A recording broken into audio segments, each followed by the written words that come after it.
When they brought the baby out, I was still smiling like nothing had shifted yet. The lights were bright, the room crowded, nurses congratulating, and someone already holding up their phone to record. I stood beside the bed, looking down at the newborn, his tiny fingers twitching slightly under the blanket. I reached out and touched him gently, just a light brush, like I didn't want to disturb anything. Then I said it casually, almost without thinking, the kind of line people say to keep things normal. "Hey baby, be good. I'm your godmother," I said, still smiling like everything made sense. I pointed to the side, still in that same tone, like this was all just part of a script. "And he's the godfather," I added, nodding slightly toward him without really looking too closely. Someone laughed, a soft reaction, and for a second the room stayed light, almost easy. Until Ethan spoke, not loud, but clear enough that it cut through everything without needing effort. "Not the godfather," he said, his voice flat, like he was correcting something simple and obvious.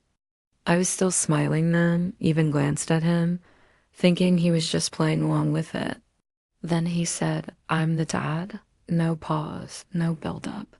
Just dropped it into the room like that. The room went quiet for a second, like everyone needed a beat to understand what he meant. Then the noise came back. Someone gasped. Someone cursed under their breath. Phones turned directly toward me. My hand was still hanging in the air, frozen halfway, like my body hadn't caught up yet. My mind wasn't racing. It was blank, completely empty, like nothing could process fast enough. I even let out a small laugh, not because it was funny, but because I didn't understand yet. He looked at the baby again and added, "Yeah, he's mine," like he was confirming a detail. "I was with Jasmine," he finished, voice light, like he was talking about something already settled. That was when I realized he wasn't joking, not even slightly, not in any way I could deny. I opened my mouth, but nothing came out, like my voice just refused to show up. A few seconds later, I finally said it, the only thing my brain could hold on to. "We just got married yesterday," I said, hearing how thin my own voice sounded.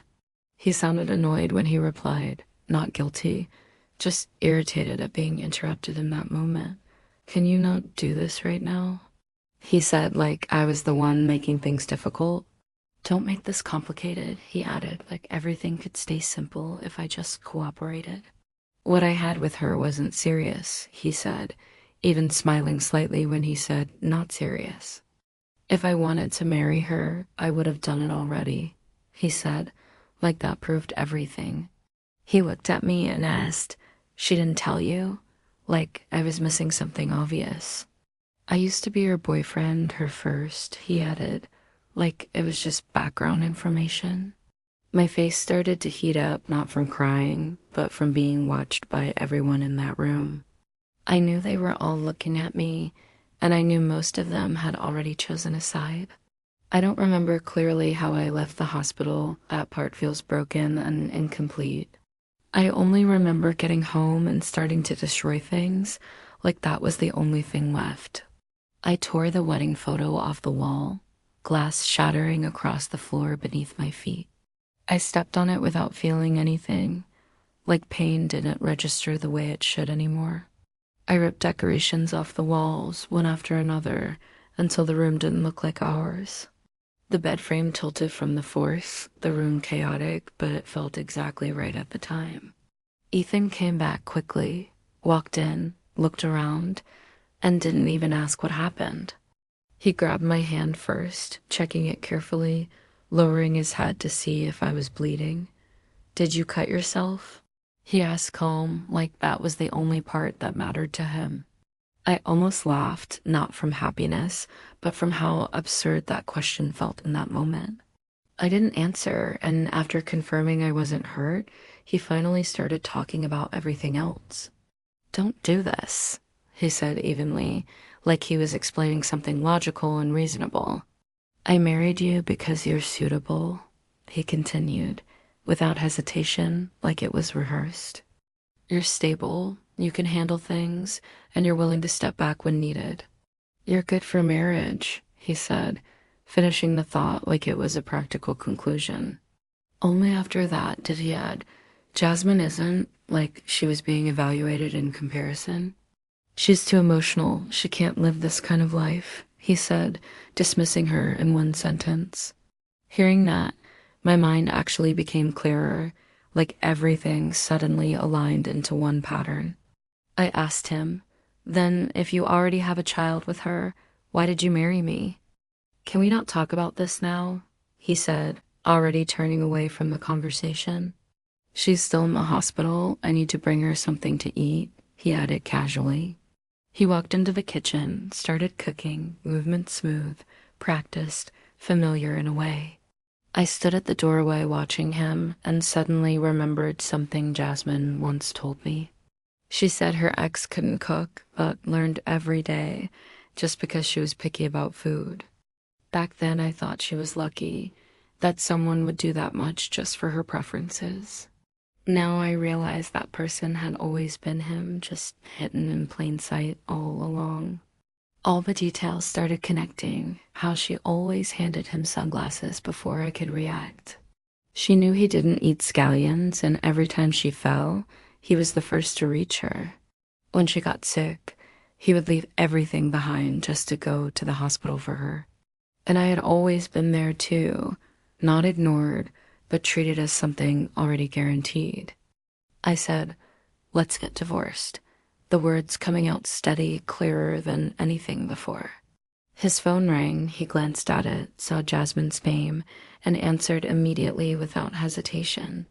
His voice changed instantly, softer, lower, completely different from how he spoke to me. She doesn't know, he said quietly, turning his back to me as if I wasn't even there.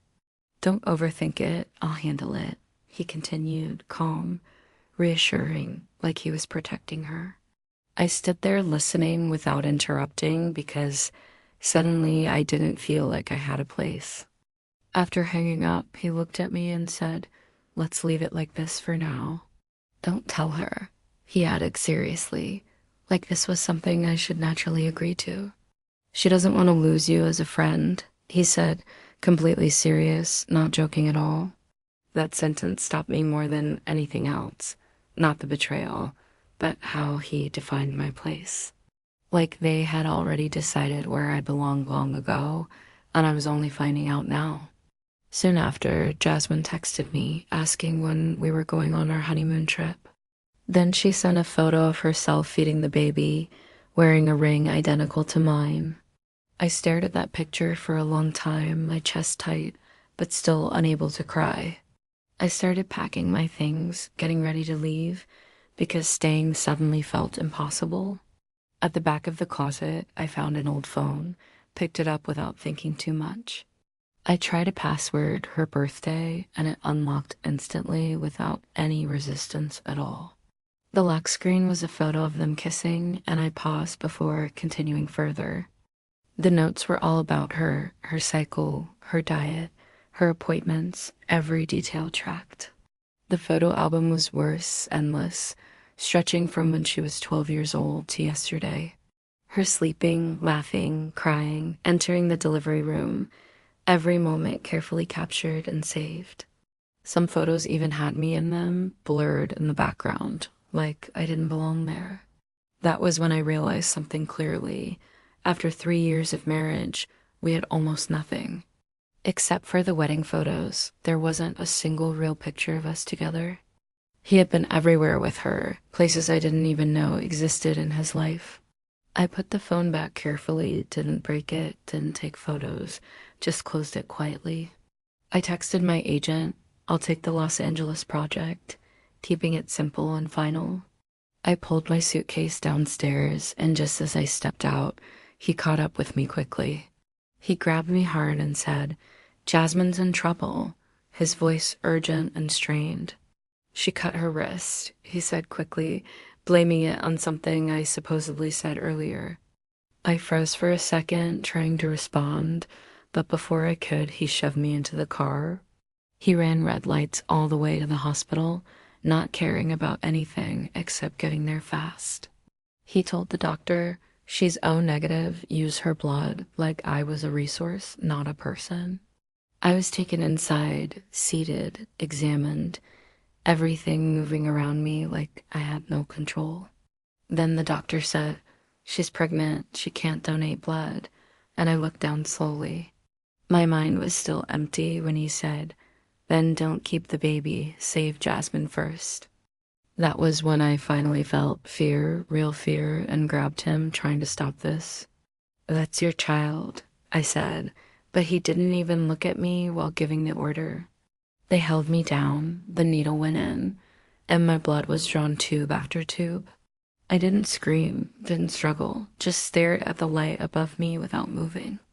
3 days later, I woke up, and the doctor told me the baby was gone. Jasmine sat beside me, a bandage on her wrist, crying, apologizing, saying things I didn't hear. She said her child would be mine too, like that was supposed to mean something comforting. I told her to get out, but she grabbed my hand and hit herself with it repeatedly. Right then, Ethan walked in, saw it, and immediately pulled her into his arms.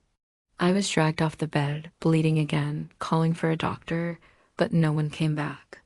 Later, he texted me, said he would send her away, told me to rest, then go on honeymoon.